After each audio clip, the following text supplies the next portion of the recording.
Excellences, Monsieur le Président de la 78e session de l'Assemblée générale des Nations unies,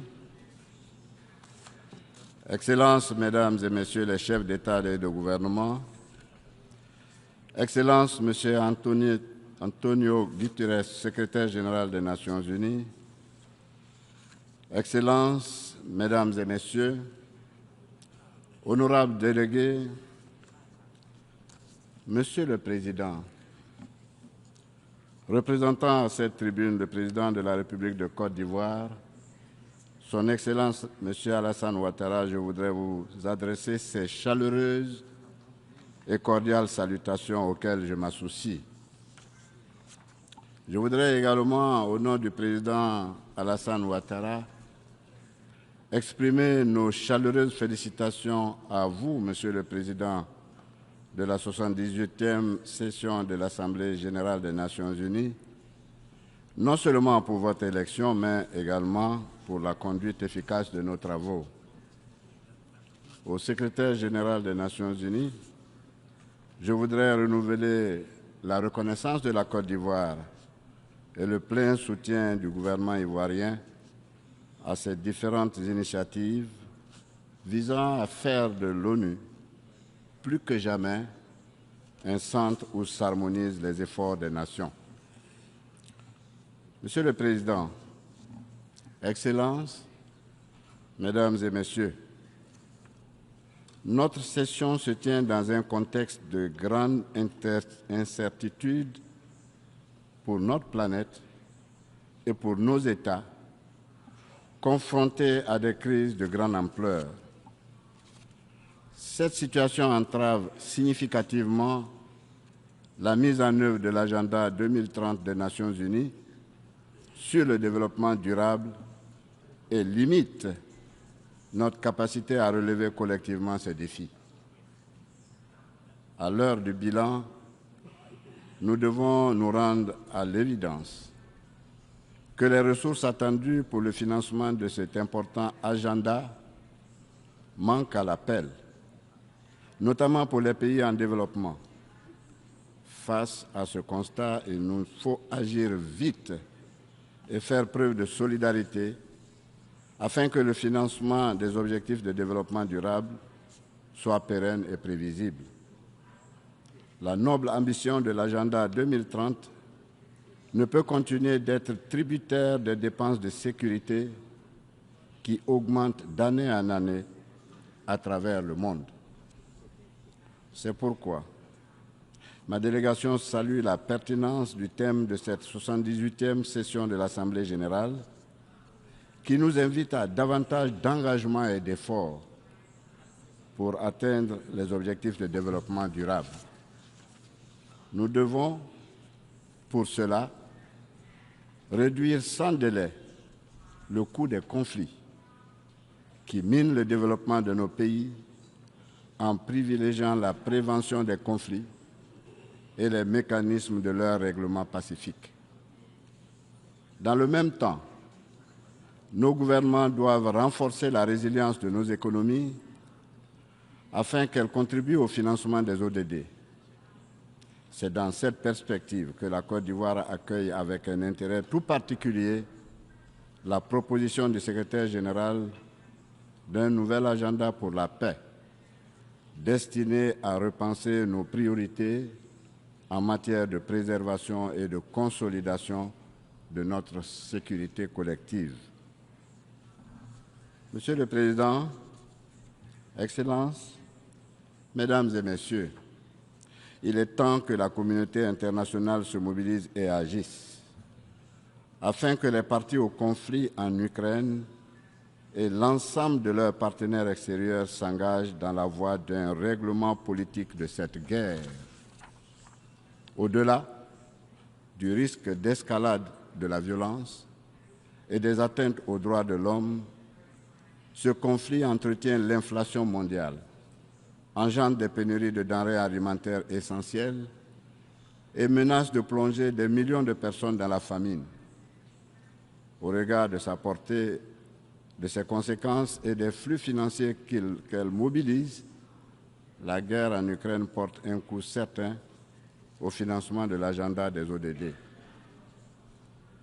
Mon pays appelle également la communauté internationale à s'engager aux côtés de l'Afrique dans la lutte contre les groupes armés terroristes qui déstabilisent des pans entiers du continent, du Sahel à la Corne de l'Afrique.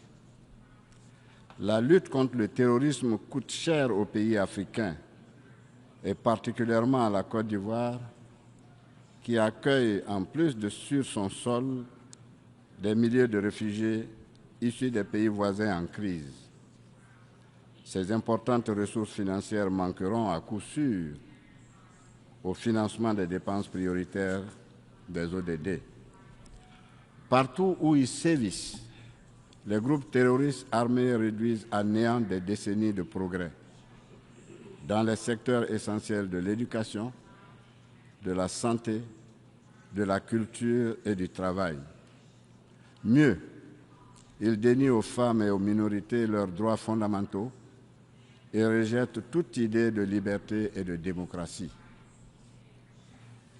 C'est dans cette perspective que mon pays invite les Nations Unies et la Communauté économique des États de l'Afrique de l'Ouest, la CEDEAO, à examiner les modalités de financement du plan d'action prioritaire antiterroriste adopté par la CEDEAO en 2019 et qui tarde à être mis en œuvre. Pour sa part, la Côte d'Ivoire veille au fonctionnement effectif de l'Académie internationale de la lutte contre le terrorisme de Jacquesville, créée en collaboration avec l'appui des partenaires bilatéraux et multilatéraux et qui jouit déjà d'une excellente réputation. Monsieur le Président, Excellences, Mesdames et Messieurs, le dérèglement climatique demeure entier et impacte très fortement nos économies et notre capacité à répondre aux défis du financement du développement. Les pays en développement comme la Côte d'Ivoire, qui y contribuent de façon marginale, sont touchés de manière disproportionnée et en paient le plus lourd tribut. Tenant compte de sa vocation agricole, mon pays ambitionne de renforcer la lutte contre les effets du changement climatique afin d'améliorer la résilience des populations. Il s'agit, dans un premier temps, d'améliorer la gestion durable des ressources naturelles et de la biodiversité, et ensuite, dans un deuxième temps, d'amener les populations à développer une conscience citoyenne en matière de préservation de l'environnement et de promotion du développement durable. À cette fin, nous exhortons les partenaires qui se sont engagés à nos côtés lors de la COP 15, organisée à Abidjan en mai 2023, à poursuivre leur soutien en faveur de la mise en œuvre de l'initiative d'Abidjan, appelée aussi Abidjan Legacy Programme. Cette initiative de référence en matière de restauration des terres, de préservation de la biodiversité et de développement d'une agriculture responsable constitue une chance à saisir pour les générations actuelles et à venir. Face aux enjeux actuels, les partenaires bilatéraux et multilatéraux doivent tenir leurs engagements financiers au titre de l'accord de Paris sur le climat et faciliter de ce fait l'entrée en vigueur du Fonds pour les pertes et dommages créé lors de la COP 27 en Égypte. La Côte d'Ivoire se réjouit du succès du sommet africain sur le climat tenu à Nairobi les 5 et 6 septembre 2023 et de l'exceptionnelle mobilisation du continent pour faire entendre sa voix lors de la prochaine COP 28 à Dubaï. C'est le lieu d'inviter la communauté internationale à soutenir les recommandations de Nairobi sur le climat, notamment en ce qui concerne l'accroissement de la capacité de production des énergies renouvelables sur le continent. La multiplication et l'enchaînement des épisodes climatiques violents constatés ces dernières années entraînent partout d'importantes destructions matérielles et des bilans humains dramatiques. Ces ravages, pris de notre inaction climatique, effacent les progrès réalisés dans l'atteinte des ODD, en particulier par les pays les plus vulnérables au réchauffement climatique. C'est dire combien la lutte contre le réchauffement climatique va nécessiter davantage de solidarité et de ressources dédiées au financement des ODD, de même que l'adaptation de nos économies et de nos sociétés. Monsieur le Président, la pandémie de la COVID-19 a révélé la fragilité de nos systèmes de santé et ralenti, entre autres, le rythme de la croissance économique sur le continent africain. Elle a surtout rappelé l'importance de bâtir une réelle solidarité internationale pour faire face aux menaces multiformes auxquelles l'humanité demeure exposée. Les effets de cette pandémie continuent de peser sur nos économies et sur notre capacité à faire face à la demande sociale pressante. Nous devons tirer tous les enseignements d'un péril qui pourrait à nouveau menacer le monde entier. C'est pourquoi ma délégation salue la tenue, au cours de la présente session, des rencontres de haut niveau sur la prévention, la préparation et la riposte face aux pandémies, la lutte contre la tuberculose ainsi que la couverture sanitaire universelle. S'agissant de la couverture sanitaire universelle, je voudrais rappeler que mon pays s'est doté d'un régime dénommé couverture maladie universelle, entré en vigueur depuis octobre 2019. Je souhaite que le partage d'expériences au cours de cette session offre des opportunités pour le renforcement de nos systèmes de couverture sanitaire. Monsieur le Président, Excellences, Mesdames et Messieurs, sous l'égide du Président de la République, la Côte d'Ivoire consolide ses avancées démocratiques. En témoigne notamment le bon déroulement des récentes élections municipales, régionales et sénatoriales que nous venons d'organiser respectivement les 2 et 16 septembre 2023. Ces élections ont vu la participation de toutes les grandes formations politiques du pays et se sont déroulées dans la transparence et dans un climat apaisé, démontrant ainsi la maturité politique du peuple ivoirien. La stabilité, la paix et la démocratie qui règnent en Côte d'Ivoire permettent au président de la République, son Excellence M. Alassane Ouattara, de poursuivre son œuvre de transformation et de modernisation de son pays. Les progrès formidables réalisés par la Côte d'Ivoire dans tous les secteurs ont favorisé les avancées significatives dans la mise en œuvre des ODD. La solidité de l'économie ivoirienne a permis de baisser considérablement le taux de pauvreté, qui se situe aujourd'hui autour de 36% contre 56% en 2011. Ce taux devrait se réduire davantage et descendre à 20% en 2030.